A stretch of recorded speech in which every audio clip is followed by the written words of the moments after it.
This is like dating an energy vampire. Men basically drain your life source and youth when you date them. Your bodies even reject them before you do. Our bodies know when someone isn't good for us before it registers in our brain. This is more than just weight gain, bloating, or skin irritation. These women are all under extreme stress. Men steal the self-care time of their girlfriends or wives, leave them with the most workload, and not one single male would recognize he was the reason she no longer looks like she did when they met. And then those same men will swear she let herself go. On December 18th of 2018, I was set on fire by my husband. I have to pause there because it's the first time I've said it publicly, and it really has to sink in because I've been struggling to create these videos that I thought were going to be so cathartic to me, but really, they just make me angry because when the police came, they took his word for what happened. They didn't ask me at all.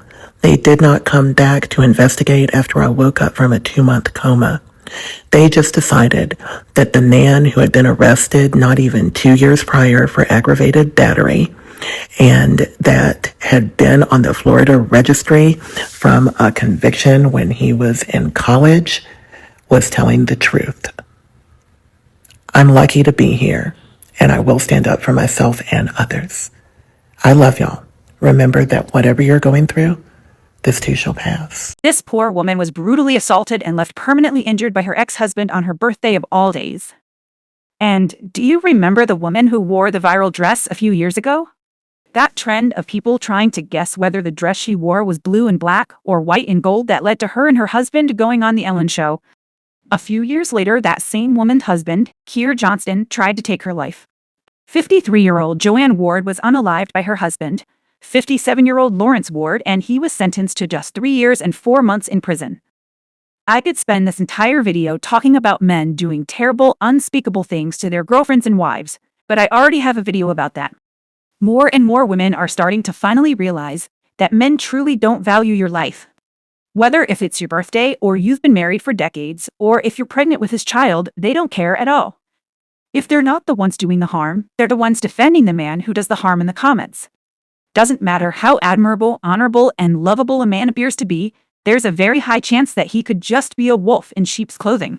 So what I want to know is, why do so many women take the risk anyway by dating these men? What is your biggest regret in life? I regret getting married, and I can say that now because he's passed away. It was really not worth it. And this happened literally yesterday. Why keep risking your life by going on dates with men who could most likely be psychopathic criminals when the stats consistently show that single women are the happiest and healthiest? When several statistics show that women are unalived by their boyfriends and husbands at higher rates than U.S. troops are unalived in Iraq and Afghanistan combined. And every few hours, a woman loses her life at the hands of her male partner or ex-male partner. So many women experience some sort of abuse at the hands of their boyfriends or husbands. My question is, why not just, not date them? Overall, men make women more unhappy than happy, so why get married? This is my scolding hot take, and you're either going to be ready to hear this or you're not going to be. Women historically have been slaves. I understand there's different forms of slavery, but women, in the true definition of the word, have been enslaved. Marriage was the act of making women property. Marriage was the way of exchanging women as property. Marriage was the property transfer of a woman between her father and her husband. Regardless of how you feel about it, that's the fact. That was the origination, the original purpose of marriage as a construct. The reason why you see divorce rates rise is because women finally have agency over whether or not we stay in these marriages. The reason why you're seeing marriage rates and birth rates decline is because for the first time in human history, women have had more agency than we've ever had on whether or not we get married in the first place and whether or not we decide to have children. There is a reason why women have been socially conditioned into believing that if we don't have children, or if we're not married, or a man didn't choose us, that's like the biggest insult to our identity or our value as human beings. I personally disagree with the entire construct of marriage. I believe that marriage signifies the ownership of women, and I disagree with it as a concept as a whole. And if you're not new to my page, you know that I have no intention of ever getting married. I relish in the idea of being single. I do not want to have any children. And I relish in the idea that for the first time, I'm one of the first generations of women who have the freedom to not participate in any of those things. So to me, not only is it not an insult to my identity and does not dictate my worthiness as a human being, it is a privilege that I get to choose not to get married. It is a privilege that I get to choose not to have children. And I believe that as a woman, you should avoid getting married. You should avoid having children. I think if you are even remotely on the fence about any of those concepts, you need to avoid it. Marriage benefits men, and having children benefits the patriarchy. As a general concept, I think marriage represents the enslavement of women. Marriage for most women, especially in certain parts of the world, is a glorified prison. Many women use marriage to escape the prison of their own families, only to then be imprisoned again, but this time by their husbands. Men see marriage as a way to control women. They romanticize women being housewives and changing their last names and masking it as something romantic, but it's really just a way for them to have complete control over you. Thinking about the fact that I literally allowed a man to stress me out for years to the point that I later developed an autoimmune condition that's triggered by stress, and now I'm losing all my melanin. Feminism gave women the right to choose to be mothers without the need for marriage or partnership. Despite what many people believe, marriage doesn't guarantee protection for children. The idea that you need a man in your life to raise kids is a dangerous one. A man in Utah State unalived his wife and 5 children and mother-in-law because his wife, Tasha Height, filed for divorce from him. 77% of domestic violence-related femicide occurs upon separation. So your fate could be already sealed as soon as you get into a relationship with a man, because leaving when the relationship becomes abusive is even more dangerous. This father took the life of his 3 daughters during an approved court visit. This woman was foolish enough to leave her 2-year-old daughter in the care of her ex-boyfriend, whom she broke up with a week earlier so she could go to work. He beat that poor girl till she was gone. This mother fell in love with a man who she said was a gentle giant. She ended up finding child abuse/porn videos on his computer. This woman married a man and they had 2 daughters together. And at just 2 and 4 years old, and he ended up sexually assaulting both of them. These men always look like good fathers and husbands on paper at first. Do you know the number 1 offender? Biological fathers.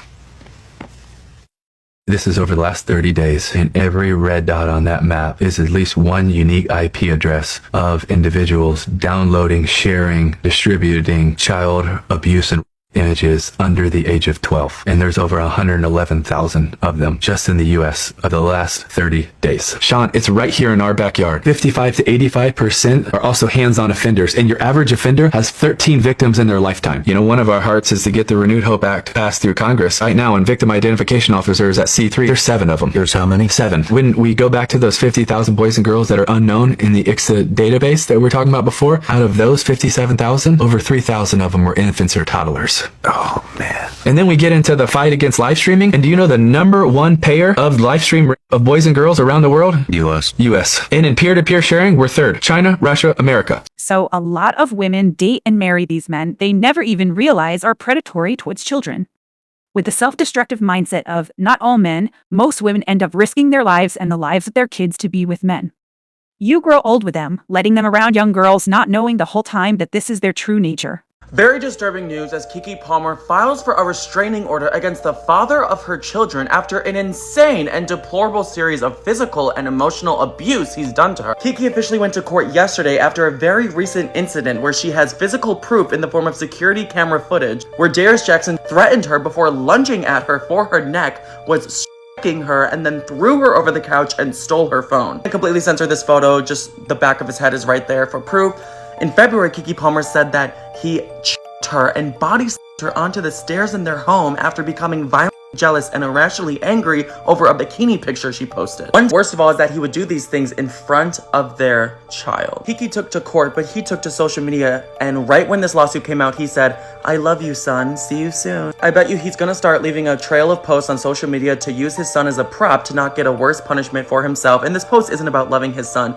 If it was, he wouldn't have done all that in front of his mother. Keke also describes a separate incident she says happened when they went to Santa Barbara. She said that Darius got jealous because he thought she was flirting with one of the women there and he wanted to leave, and they had driven separate cars. So she says, while I was getting into my car, Darius grabbed my prescription eyeglasses away from me, threw them on the ground, and stomped on them. He then opened my bag, threw all of my belongings onto the pavement in the rain, and threw my car keys across the parking lot before he got into his own car and drove off.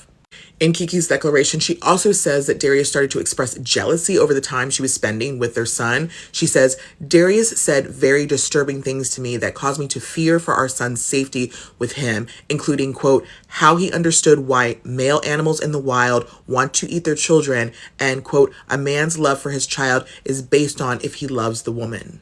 In Keke's declaration, she talks about an instance where Darius was changing their son's diaper, and she says, Darius started getting rough with Leo physically, and I stepped in to make sure Darius would not hurt him. Darius was angry, and it almost became a tug of war with Leo. Darius finally let go, and Leo was not harmed, but as I was holding Leo, trying to comfort him and finish changing his diaper, Darius hit me in the head before storming out of the room. And before things got as bad as they did, he showed several red flags, like when he was publicly judging her for the dresses she wore. While he was doing that, Keke was making posts like this instead of leaving him. And most of the time there are signs or red flags that the man you're dating or about to marry is going to treat you terribly or worse. Whether it's an age gap so he can establish a power dynamic, or his previous history of intimate partner violence, or his controlling behavior, or not wanting you to work so he has financial control over you. An easy way to keep you trapped in an abusive relationship, or how he treated you on your wedding day. A person who I love, when I pour acid for my face, my children, father, in that matter. It's not easy for me to wake up every morning. I could see another different face from the way I be before. It could just change overnight. Because not be so happy before human person who I love could turn me to another thing. Some people go say, what you do the boy where you take for your acid? The girl write me for WhatsApp, say, she had the face I don't arrive that time. Say now my face don't. Without vampire don't find past my face. Some go say you're younger, you too overdoing younger.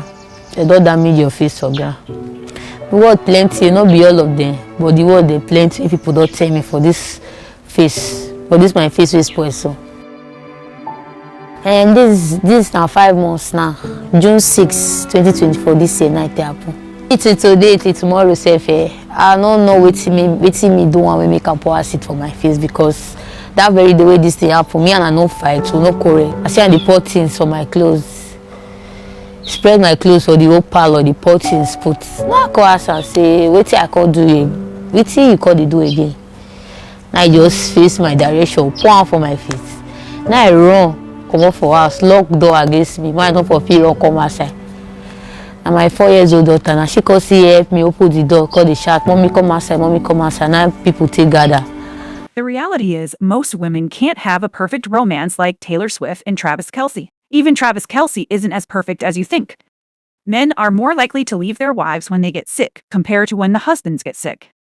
Even when the husband is the one who's sick or injured, he often still ends up leaving. This commenter said, when I worked oncology, we had a woman going through chemo and was in late-stage cancer. Her husband came in every evening for a BJ. She felt obligated, and it was truly sickening. Yet we have female pop singers who still glamorize marriage and act like finding a husband is the ultimate life goal for women. We were lied to that throughout history. Men supposedly were the providers and protectors. But the truth is, throughout history, men have actively prevented the independence of women. They have actively prevented our mobility, rights to an education, and livable income. They've abused our reproductive capability and passed us around like properties. They've used religion to rationalize their hatred of us and to put us in a place of subordination. Men didn't take care of us, they contained us. And they didn't do it because we needed protection, to treat women like breeding baby machines, so frequently that it became a tradition. Women are pushed to marry early because they know that the older we get, the more we learn about men, the less likely we'll actually want one. So if your mom and your auntie or your dad never told you this, I'll be the one to do it. Men want access to your body.